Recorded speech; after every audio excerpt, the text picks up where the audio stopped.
this epidural is not working. Epidural is not working. This pain is unbearable.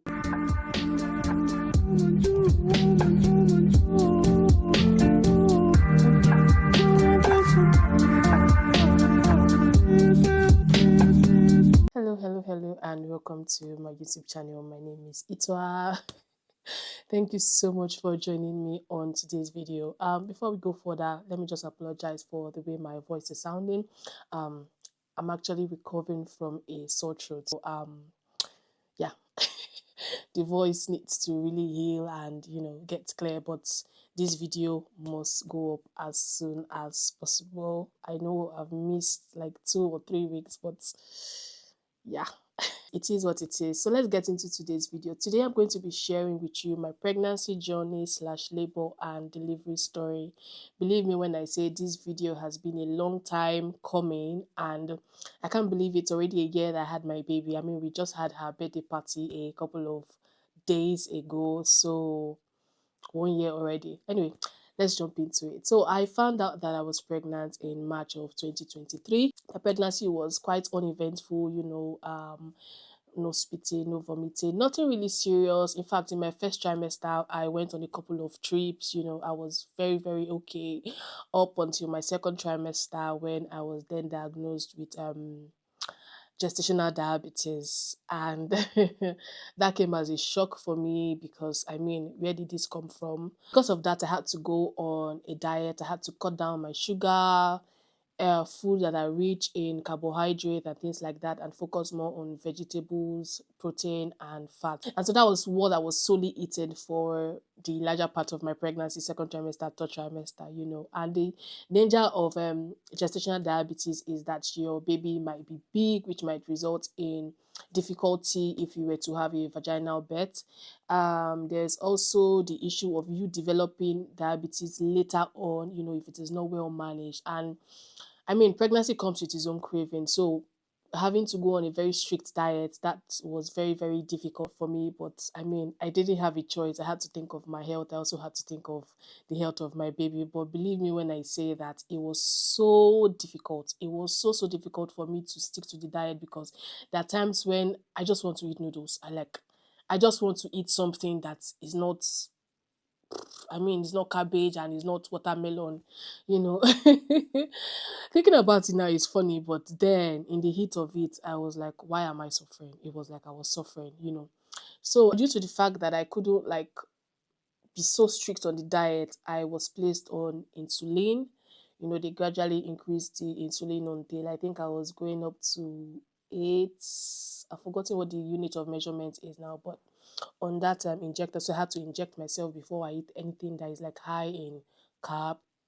Inject myself, wait for like 30 minutes, and then I ate my food slowly so that my sugar level doesn't spike up and cause God knows what in my body. So I was on insulin for the larger part of my pregnancy. Now, that was okay. Second trimester, third trimester, when we started discussing birth plan, that was when I was informed that I would have to be induced, and this is because of the gestational diabetes, of course, and that my induction is going to be 40 weeks. So at the 40-week mark, I'm going to have to go into the hospital for me to be induced. Now, I've heard a lot of things about being induced. Some people say it's more painful than, normal births, like a whole lot of stories. So I asked my midwife a lot of questions.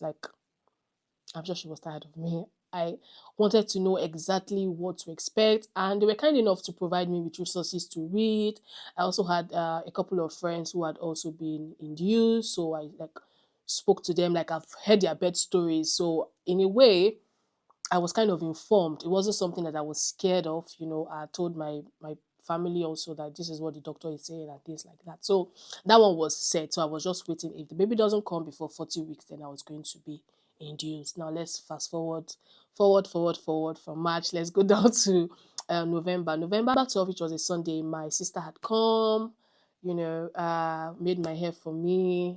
I think everybody does it. You make your labor delivery hair that would last you for a while, so that you don't have to think of that one for the longest of time. So I had made my hair. We had gone out, and she was ready to leave. She came on a Friday, yeah, and then she left my house on a Sunday, and everything was okay.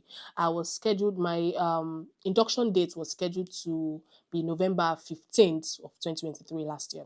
So everything was fine. I'd packed my bag. Everything was set. Guys, pardon me, my throat. Okay, so everything was set. And then the next day, November 13th, at about, I think, 12:30, 1 o'clock in the afternoon, I just heard, "Bo," and then there was a gush of water. I ran into the bathroom and called my husband. He was working from home. And I was like, "Hey, I think my water broke. Oh." Okay, so what do we do? Thankfully, we've already taken some delivery classes, so I had to call the hospital because I wasn't feeling any contractions. So they just told me to, monitor if I'm getting contractions. Like, they've already told me everything to do. If you're getting contractions, if you're up to 5 minutes apart, come to the hospital. But since your water has broken, after 8 hours, if nothing, come to the hospital for a checkup. And so I was good to go. So I waited in the house. And the contractions were not so strong. They always say that when you feel the contractions, like when it's the real deal, you certainly know that you don't need anybody to tell you. And for somebody like me who doesn't even have menstrual cramps, it was like, okay, I didn't know exactly what to expect in that aspect, but I was just waiting at home. And so the cramps were not like, they were just like, they were very mild, and I'd already started feeling Braxton Hicks before that day, but it wasn't anything serious. It wasn't anything for me to worry about, so I was good. After sitting at home for 8 hours, I took myself to the hospital. They checked and they were like, I was like 2 centimeter dilated or something like that. And this was November 13th, and that I should go back home and just hold on. And then the next morning, I think they gave me my appointment for 7 a.m., 7 a.m. or 8 a.m. I'm not sure now. 7 a.m. or 8 a.m. I should come into the um, hospital, and I was going to be induced if labor had not like fully kicked in. So one way or another, the induction was going to happen. So I went back home, and oh, let me go back. During the 8 hour wait, there was another gush, so that happened. In the course of the night, I started, having these contractions. Then, as at the time it was happening, it was like, ooh, so it has really started. But thinking back now, that was not even the main thing. That was not the main thing. I got my contraction timer and I started tracking it. It wasn't so frequent, and it wasn't so frequent. The timing between was not even consistent, but that was happening. And then in the morning, I got myself ready and I went to the hospital. The way it's done in Estonia is when you are in labor, not active labor now, like when your labor just starts, they put you together with other women who are also in the same position with you, and you need to get into like active labor before you are taken to a private delivery room. So while you are there with other women, you usually do not have anybody with you. So no bed partner, no husband, no sister, nobody. So it's just you. So while I was leaving for the hospital, I just told my husband to, get ready for me to call him at any time to bring my bag to the hospital. So, they did my check, and I was like maybe 3 centimeter dilated. The contractions were still not regular, so they put me in the ward with other women. I think I was there with just one or two people. I can't remember exactly now, but I was there. After a while, I was alone. They had moved them to they had moved them on to the next stage. So I was there at about 7 or 8 in the hospital. So when it was about 10, 11, they came and said, because it's been almost 24 hours since my water broke, and labor has not really like progressed the way they would want it to. I have to be induced. They brought another resource for me to read. They gave me something to sign. I did all those, and then they gave me the stuff, the juice. And then I took it and it became like a waiting game. So I was just there waiting. And that was when I knew that that was when I knew that yes, there's a difference between what I was feeling at home and this one. It wasn't even still the real thing, but it had progressed. It was getting more frequent. The time in between was getting shorter. And Lord God, it was painful. It was really, really painful. It's nothing I can describe. It was painful. So I was there for a while. At about 1 o'clock, they took me to go and check to see how dilated I was. I think then I was already like 5. And then that was when they moved me to the delivery room and said I should call my, husband. I called him and told him to come and meet me in the delivery room. And we were there, labor was progressing, I gave him my phone so that he could be the one to be clicking the contraction timer in case they have any questions. They gave me this gas. And we were just there. We were there 5 o'clock, 6 o'clock, 7 o'clock, 8 o'clock. And they were checking me. I wasn't getting dilated as fast as possible. It was a lot. The pain was so much. At a point, I zoned out. Like, it was like an out-of-body experience. This is the way I've described it to a lot of people. It was like an out-of-body experience. I would know I was feeling pain, but I disassociated myself so that my brain could not register because I couldn't handle it anymore. And that was when I asked for an epidural. And so they called the person who was to administer it, and he took a while. I think it took about 15-20 minutes to come. They brought it, they pierced my back and everything and told me that I should give it 30 minutes to kick in. If after 30 minutes it doesn't kick in, then because it's a it's a self-regulated one, so I can always like up the dose as much as I need, which is good if you think about it that way. But after 30 minutes, nothing happened. I upped the dose. After another 30 minutes, nothing happened. I upped the dose again. I did this for almost 2 hours. And that was when I ran mad. That was when I that was when I ran. That was when I went mental. I started telling my husband that this epidural is not working. Epidural is not working. This pain is unbearable. Prior to that, I wasn't shouting. I wasn't talking, actually. I was just grunting. So when the contractions will come, I will grunt. And then it will, go down and I will be calm. It will come again, I will grunt. I wasn't shouting. I wasn't talking. I wasn't saying anything. But at that point, I got so frustrated because I was expecting to be relieved and this was not happening. So it was like, somebody help me. And this one I'm talking about, we're already like 9 o'clock, 10 o'clock. It wasn't happening. I was like, this is unbearable. Like, I'm tired. I can't do it. The pain was getting straight up to my skull. Like, if I think about it now, I can still remember exactly how I was feeling that day. It was so much. It was so unbearable. That was how my husband went to call them. He was not asking them that, is there anything else they can do, And they were like, no, some people are just like that. Some people are just like that, your body. And I'm like, why me? Why me? Why do I have to be the one that will have the kind of body that epidural would not work for? God, as at that time, I was already like 8-9 centimeter dilated. So it was like, there was actually nothing they could even do. So I had to push through. I was pushing through.